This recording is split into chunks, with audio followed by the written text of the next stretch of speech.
کر دے تو اس کا پارٹی کا عہدہ معطل ہو جاتا ہے؟ نہیں، یہ میرا خیال میں آپ نے جو اعتزاز کی بات کی ہے تو اسی صدر صاحب نے اس کا عہدہ بحال بھی کر دیا تھا، ایسا تو کوئی مسئلہ نہیں ہے، لیکن پارٹی میں پارٹی میں اختلافات ٹائمنگ کی بات ہے نا. اعتزاز احسن کا عہدہ گوندل صاحب اس وقت بحال ہوا جب وہ، میرا مطلب ہے اس کی اوپینین اور اس نے بات چیت اعتزاز احسن نے ڈفرنٹ وے میں کی.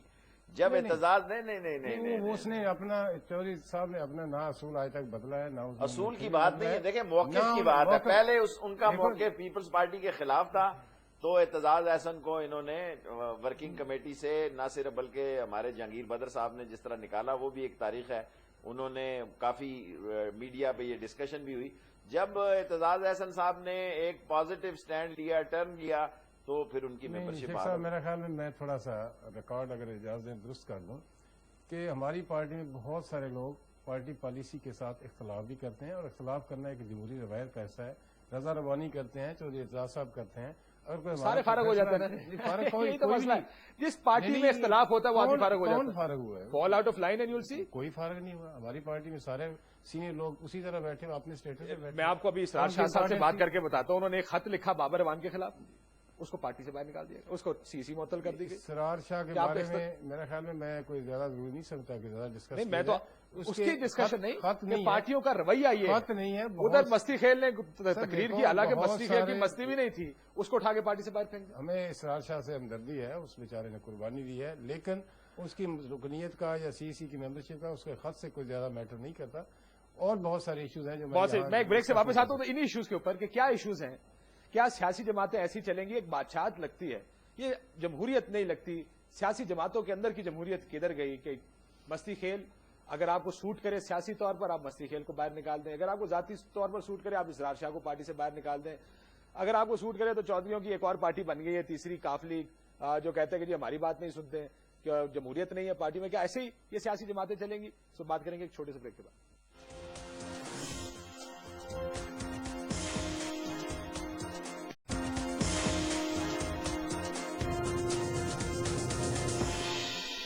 جی ویلکم بیک ناظرین. ہم یہ دیکھنا یہ چاہ رہے ہیں کہ ثناء اللہ مستی خیل کا معاملہ جس طریقے سے ہینڈل ہوا ہے، یہ بات دیکھنے کی ہے کہ کیا سیاسی جماعتیں ایسی چلتی ہیں. بادشاہوں والا ماحول ہے، جمہوریت ان جماعتوں میں شاید نہیں ہے جیسے جو نظر نہیں آتی. کیوں پرویز رشید صاحب، آپ ویسے اس بات سے اتفاق کریں گے کہ کوئی پروسیس نہیں ہے؟ کاشف، میرے لیے ایک تو مشکل یہ ہے کہ آپ کے اسٹوڈیو میں ساؤنڈ سسٹم کچھ ایسا ہے کہ مجھے آپ کی آدھی بات سمجھ آتی ہے، مجھے آپ کی آدھی بات کا پتہ نہیں چلتا. پھر بھی میں اندازہ لگا سکتا ہوں کہ آپ کیا پوچھ رہے ہیں، تو اس حوالے سے کوشش کروں گا کہ جو آپ نے پوچھا ہے اسی کا جواب دینے کی کوشش کروں. دیکھیے، میں نے آپ سے یہ عرض کیا کہ ایک ایسا واقعہ ہوا جو ناخوشگوار تھا، ہماری جماعت کے طے شدہ اصولوں کے مطابق نہیں تھا، اور اس کا ایک بہت بڑا رد عمل بھی ہوا. نواز شریف صاحب نے اس واقعے کو مد نظر رکھتے ہوئے اپنی جذبات اور اپنی جماعت کے جذبات، جو ہمارے اصول ہیں، جو ہماری جماعت کی فلسفی ہے، جو ہماری جماعت کی پالیسی ہے، اس پہ انہوں نے اپنے جذبات کا اظہار کیا. اور وہ اظہار طاقتور طریقے سے کیا گیا کیونکہ ہم چاہتے تھے کہ جن لوگوں نے یہ سب کچھ کیا ہے وہ اس کو ریورس کریں. مستی خیل کو قربانی کا بکرا بنایا گیا پرویز رشید صاحب. مستی خیل کی کوئی غلطی نہیں تھی، آپ آج بھی یہ کہہ رہے ہیں کہ اس کی کوئی غلطی نہیں تھی، صرف میڈیا کو میسج دینے کے لیے ہم نے اس کو قربانی کا بکرا بنایا.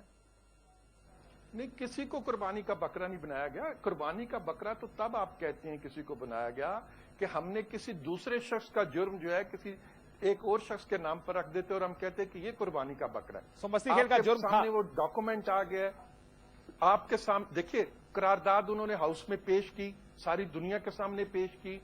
انہوں نے نمائندگی کی اس تمام لوگوں کے جذبات اور احساسات کی جو اس قرارداد کو پیش کرنا چاہتے تھے.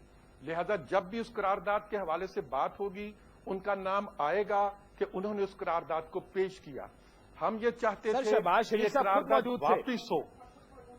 جی، شہباز شریف صاحب موجود تھے. رانا ثناء اللہ کو میں نے خود ان کانوں سے سنا، انہوں نے کہا میں نے ویٹ کی وہ قرارداد، میرے پاس لائی گئی، میں نے اپروو کی تو یہ سارا کچھ ہوا. صرف مسئلہ یہ ہے کہ اس میں پوری پارٹی ملوث تھی، شامل تھی. نہیں، بالکل نہیں. میں نے خود سنا رانا ثناء اللہ کو کہتے کیا چیز کہ میں نے دیکھی ہے قرارداد پیش ہونے سے پہلے. मेरे पास लाई बिल्कुल गई। गलत बात है। नहीं, बिल्कुल गलत बात है, नहीं, राना सनाउल्लाह साहब के पास एक दिन पहले ये करारदाद जरूर आई है, लेकिन राना सनाउल्लाह ने और चीफ मिनिस्टर ने सख्ती से उसको रद्द किया और कहा कि इस करारदाद को पेश नहीं होना चाहिए। जो हकीकत है वो यही है, लेकिन उसके बावजूद हमारी पार्टी इसको इन्वेस्टिगेट कर रही है। एक कमेटी बनी है जो सारे मामले को छानबीन कर रही है। मैं जो अर्ज करना चाहता हूं कि असल इशू जो है, हमें असल इशू की तरफ आना है। असल इशू ये है कि एक नापसंदीदा काम हुआ, हम उसको रिवर्स करना चाहते थे और आप देखें अल्हम्दुलिल्लाह हमने उस काम को रिवर्स किया, हम उस काम में कामयाब रहे हैं। लेकिन इस मुल्क में ऐसे वाकयात भी होते रहे कि अखबारात के और मीडिया के दफातर पर हमले हो जाते थे। कभी कोई उसको शर्मिंदगी महसूस नहीं करता था, कभी कोई उसको ओन नहीं करता था, कभी उसे रिवर्स करने की कोशिश नहीं की जाती थी।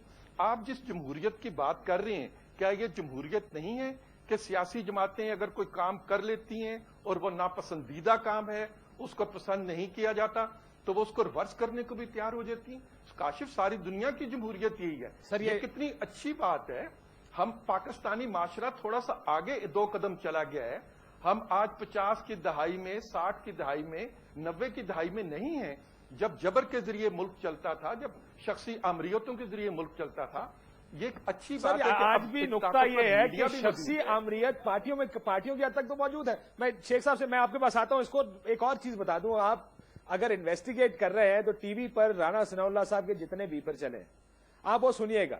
उन्होंने, ये मैंने खुद सुना है, अगर ये सुनी सुनाई बात मैंने खुद सुना, उन्होंने कहा कि मैंने ये देखा कि कोई ऐसी चीज ना चली जाए जो बहुत ज्यादा आगे चली जाए हद से बात, इसलिए मैंने करारदाद देखी और उसके बाद फिर मैंने अप्रूव की। लेकिन वो शख्सी जो आमरीयत है या जो पार्टियों में कमी है जमहूरियत की, शेख साहब, वो तो मौजूद है इस मुल्क में। हम ये कैसे डिनाई कर सकते हैं कि जी हमारे मुल्क में बड़ा जमहूरी निजाम है, जी पार्टियों के अंदर फैसले सारे मिल बैठ के करते हैं।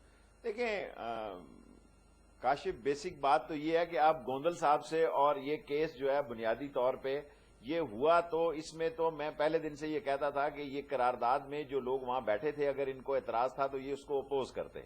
आया तो तीनों पार्टियों से। अगर वजीर आला बैठे हैं, वजीर आला ये कहते हैं चैम्बर में बैठे हैं, इवन देन।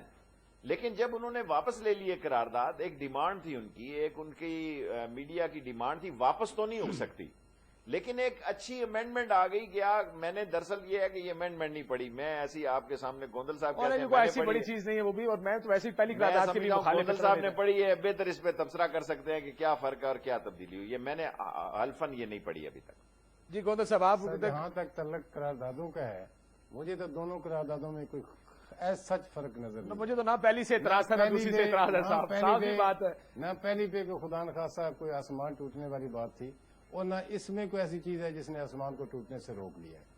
अच्छे अल्फाज से। लेकिन जब करारदाद आती है तो बगैर मशवरे के आ जाती है, यूनानिमस मुत्तफिका करारदाद आ रही है। सच्ची बात यह है कि हमारे परवेज रशीद साहब भाई हैं, बड़ा एहतराम है उनका, ये दिल तो नहीं मानता कि ये बगैर किसी मशवरे के आ गई होगी। सच्ची बात तो ये है। शेख साहब को करारदाद, आपने भी बड़ी करारदादें लाई होंगी, मुत्तफिका करारदाद। देखें, मुत्तफिका करारदाद एक चीज का तो केस मेरा ख्याल है सॉलिड हो गया कि तीनों पार्टियां, देखिए मैं बाहर आके जो मर्जी कहे, बात असेंबली प्रोसीडिंग की है। असेंबली प्रोसीडिंग में तीनों पार्टियां बैठी थी, किसी ने उठकर ये नहीं कहा कि वी अपोज दिस।